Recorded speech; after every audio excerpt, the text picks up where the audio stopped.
She wouldn't focus on the terrorized black children peeking from windows or frantic women racing after angry black men who were enraged by the flaming crosses burning on their property. She could still hear the gunshot warning piercing the air from her uncle's rifle. The doctor knew that cross lightings were illegal and had a long history which predated American slavery. Their origin could be traced across the continent and spanned centuries. The history of the fiery cross could be tracked back to Scotland, where it had been used as a signal to alert fellow clansmen of war. Tiny burning crosses were carried from location to location, informing the people of a need to come together in order to defeat a common foe. Tonight was about family, the doctor reminded herself. The eve was beautiful. She wouldn't mar it with thoughts of the past.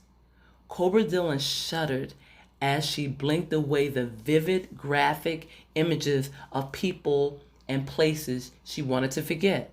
She focused instead on family, friends, and the Christmas season. All around the tiny woman were excited children, watching her uncle and a group of men making their way along the small river that crept through the lands on their estate. As the men traveled along the water's edge, they lit bonfire after bonfire. The children cheered the men as they waited for the arrival of Santa Claus and his canoe full of presents. That night, as the flames licked the sky with their brilliance and the Confederate flag whipped in the breeze, Cobra felt like a Southern belle. She appreciated the Southern solidarity of her community. They had lost the Civil War, but they had remained united. Their land had been plundered, but they had survived. Country music filled the air as couples danced.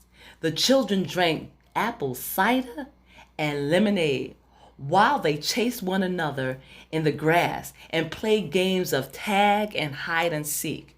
The older folks, men and women, drank harder substances like corn liquor, which had been made from a distillery, and moonshine that had been fermented in sealed barrels for months. The recipes used were so old that they dated as far back as the Revolutionary War.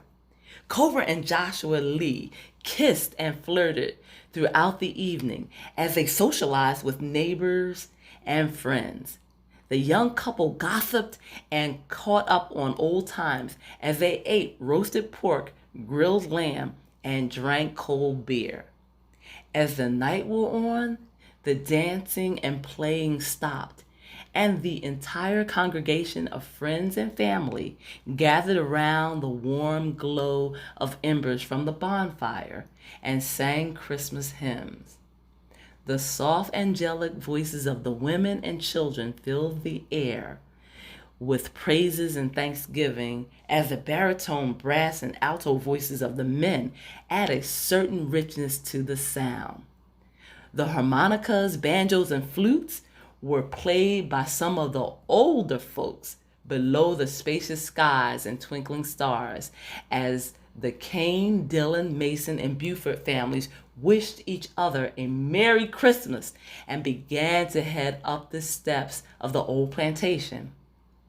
Everyone was tired and ready for bed. The day of Jesus' birth would be arriving in just a few short hours. Cobra Dillon and Joshua Lee stepped through the threshold of the plantation door and paused. The mistletoe hung above their heads, and it seemed to be waiting to be acknowledged.